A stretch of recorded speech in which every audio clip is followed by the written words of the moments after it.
meniti jalan orang-orang mulia. Bersama para sahabat Rasulullah SAW, kita nikmati keindahan Islam.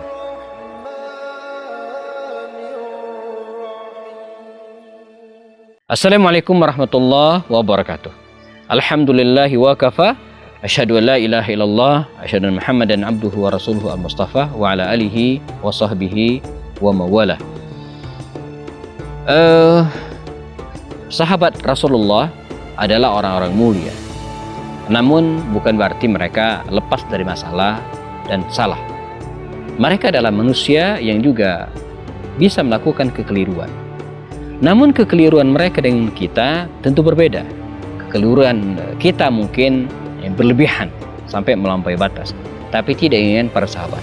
Mereka melakukan kekeliruan, apalagi setelah mereka masuk Islam ya, melakukan kekeliruan yang bisa dimaafkan. Atau mereka sendiri yang berusaha untuk bertaubat dan diterima taubatnya oleh Allah Subhanahu wa taala. Nah, kalau kita datang ke Raudhah ya, di Masjid An-Nabawi di Madinah Al-Munawwarah, ada beberapa tiang bersejarah. Salah satu tiang tersebut berhubungan dengan kisah kita hari ini. Tiang yang terletak kira-kira 3 baris ya. Wallahu alam, nanti dicek lagi ya. Tapi sampai sekarang masih ada. Dan tertulis di tiang itu, di Raudhah itu ya, Ustuana Taubah, atau dikenal dengan Ustuana Abu Lubabah ya.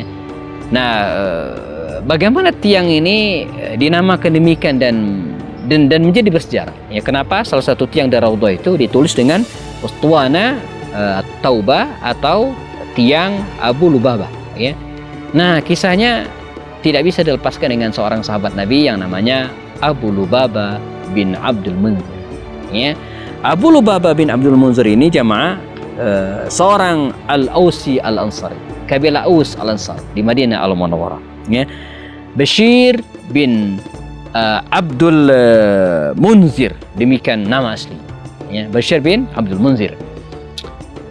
Dia termasuk sahabat baginda Rasul yang masuk Islam di awal-awal. Bahkan ada yang menyebut huwa min nuqaba bai'atil aqabah ya, salah seorang naqib yang dipilih oleh Rasul ya, dalam peristiwa bai'atul aqabah yang kedua, saat 70 sekian kaum Ansar membaiat Rasul di Mina Al-Aqabah.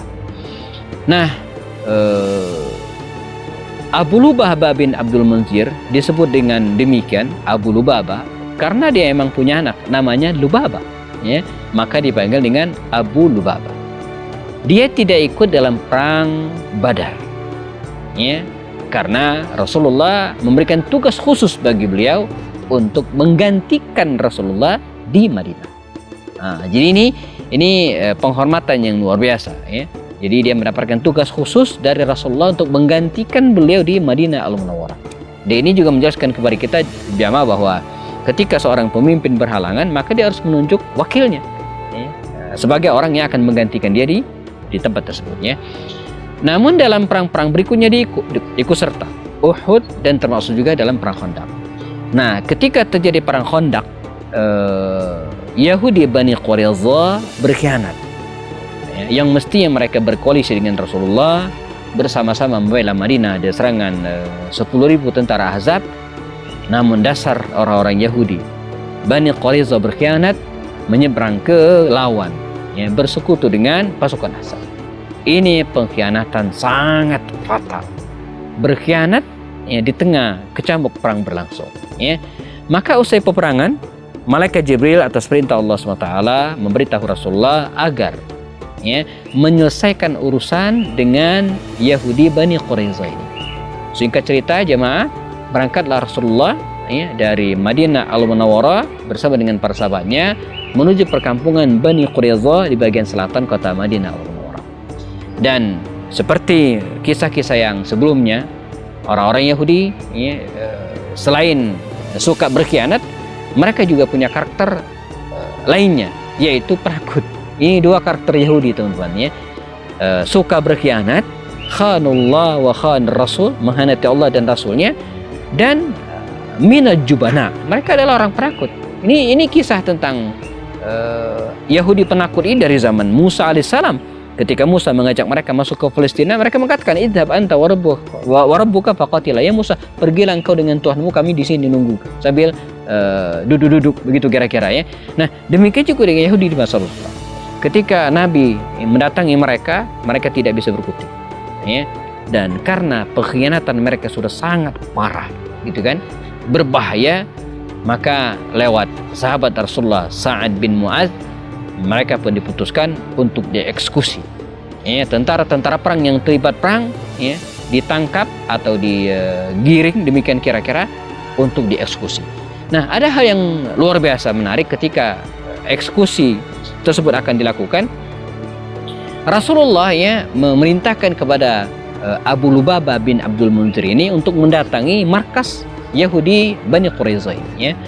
Nah, disinilah keteledoran dan mungkin bisa disebut kesalahan yang dilakukan oleh Abu Lubabah bin Abdul Munzir ya. Dia mendatangi kabilah Yahudi Bani Quraisyah ini, dan untuk diketahui ya, kabilah Aus sebelum kedatangan Rasulullah ke Madinah cukup punya hubungan dekat dengan Yahudi Bani Quraisyah.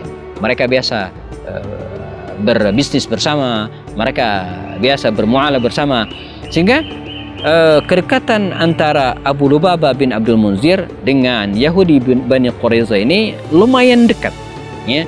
Bahkan mereka berharap banyak kepada Abu Lubabah untuk membantu mereka menyelamatkan diri dari hukuman dan sanksi yang diberikan oleh Rasulullah SAW ya. Demikian juga dengan Abu Lubabah ya, dia juga masih punya rasa kasihan dalam tanda kutip kepada Yahudi Bani Quraisyah ini. Namun keimanan yang kuat yang membuat dia harus berpihak kepada Rasulullah SAW. Jadi mungkin kita dalam kondisi seperti ini ya, atau pernah mengalami kondisi-kondisi seperti ini, antara tarikan-tarikan pribadi, kebutuhan-kebutuhan pribadi, personal, tarikan-tarikan nafsu dalam tanda kutip, tapi di sisi lain ada tarikan-tarikan keimanan kepada Allah SWT. Dalam kondisi bingung seperti ini ya, ini yang dialami oleh Abu Lubabah bin Abdul Munzir. Maka datanglah dia ke markas ya, Yahudi Bani Quraisyah ini ya, bertemu dengan mereka, dan tokoh Yahudi Bani Quraisyah ini bertanya kepada Abu Lubabah bin Abdul Munzir. Apa kata dia? Ya Abu Lubabah ya, hukuman apa yang akan diberikan Muhammad untuk kami? Abu Lubabah memberikan jawaban. Apa kata Abu Lubabah bin Abdul Munzir? Kita akan bahas setelah yang berikut. Dan jangan kemana-mana, tetap di acara atau program kami Orang-Orang Mulia di Sekitar Rasulullah Sallallahu Alaihi Wasallam. Bersama kami belajar Sirah Nabawiyah untuk memahami sejarah hidup Rasulullah SAW dan para sahabat melalui video-video pendek, diskusi dengan para tokoh dan pakar, lewat program Kelas Kupas lewat obrolan santai. Apapun masalahnya, dikupas dengan cara yang santai dan penuh keakraban. Bersama kami juga menelaah kitab-kitab induk dan referensi terpercaya, menelisik hikmah, merangkai makna, lalu menuangkannya dalam karya tulis. Abu Lubabah bin Abdul Munzir bertemu dengan Yahudi Bani Quraisyah.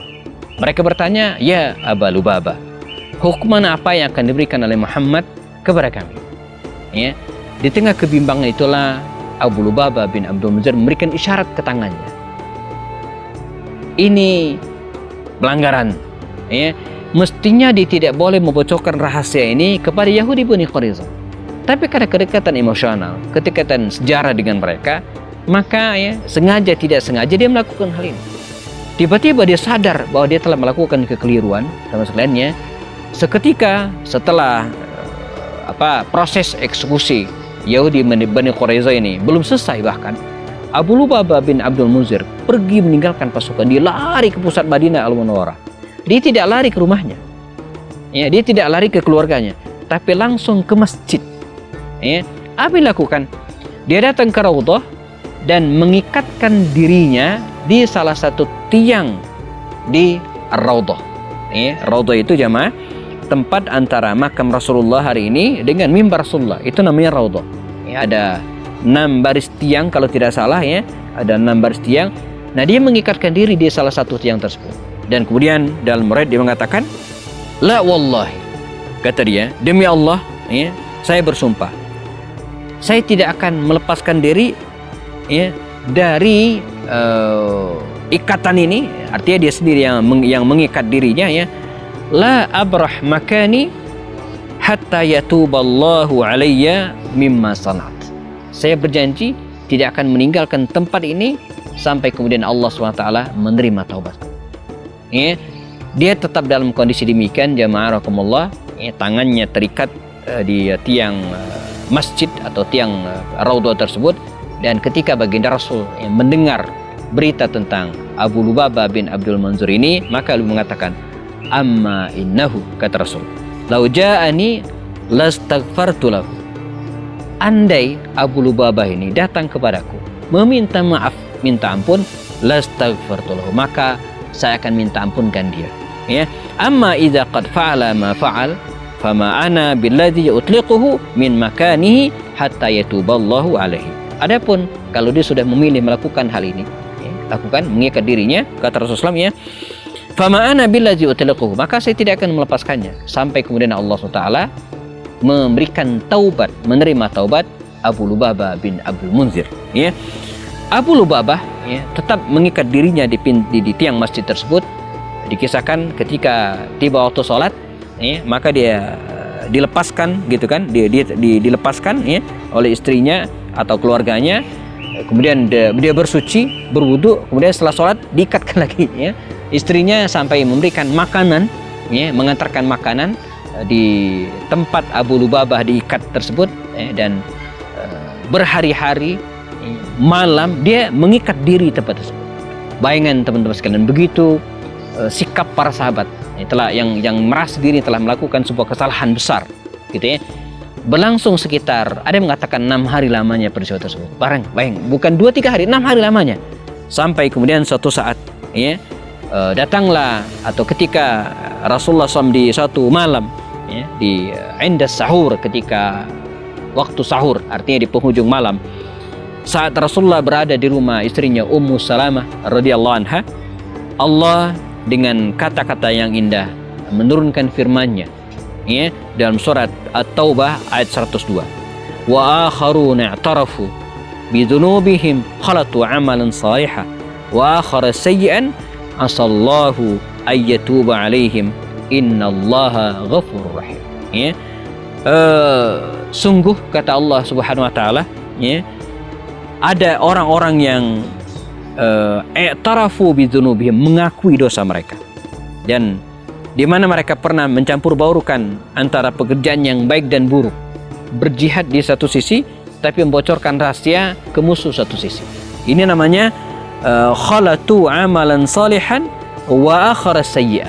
Jadi mencampurkan yang baik dan yang buruk, gitu kan. Asallahu ayyatuba alaihim, maka Allah akan mengampuni mereka. Innallaha ghafurur rahim. Allah Maha Pengampun lagi Maha Penyayang.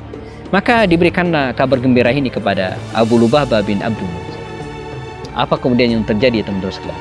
Ya, mestinya Abu Lubabah bin Abdul Munzir terbebas dari kesalahan tersebut. Telah diampuni dosanya oleh Allah SWT. Dia bisa melepaskan dirinya dan pergi begitu saja. Tapi tidak. Dia tetap dalam kondisi terikat tersebut. Dan kemudian ketika orang-orang datang ingin melepaskan ikatan tangannya dari tiang tersebut, apa kata Abu Lubabah bin Abdul Munzir? La wallahi hatta yakuna Rasulullah SAW huwa alladhi yutliquni biyadi. Ya, sampai kata dia tidak boleh ada orang yang melepaskan ikatan, ya, tanganku di tiang masjid ini, hatta sampai Rasulullah datang sendiri melepaskan ikatan dengan tangan sendiri. Dan demikianlah akhirnya Rasulullah dengan tangannya yang mulia melepaskan ikatan Abu Lubabah bin Abdul Munzir. Maka dia pun terbebaskan dengan cara yang luar biasa. Allah langsung yang membebaskan dan kemudian menerima taubat dari Abu Lubabah bin Abdul Munzir. Sisanya jemaah, Abu Lubabah ini mengikuti semua peristiwa di masa Rasul. Bahkan dalam Fathu Makkah dia juga ikut, ya, memegang panji bendera dalam penaklukan Makkah tersebut. Dan Allah SWT memberikan usia yang panjang untuk Abu Lubabah ini. Dikisahkan Abu Lubabah ini di masa pemerintahan Khalifah Ali bin Abi Thalib, ya, dia wafat di masa pemerintahan Ali bin Abi Thalib Dan sebelumnya dia sempat ikut berjihad di wilayah Afrika bersama dengan pasukan Sayyidina Utsman bin Affan radhiyallahu anhu, dan dia meninggal dunia di usia yang mencapai lebih dari 75 tahun. Dia wafat dan di sebuah wilayah di daerah Tunisia hari ini di Afrika.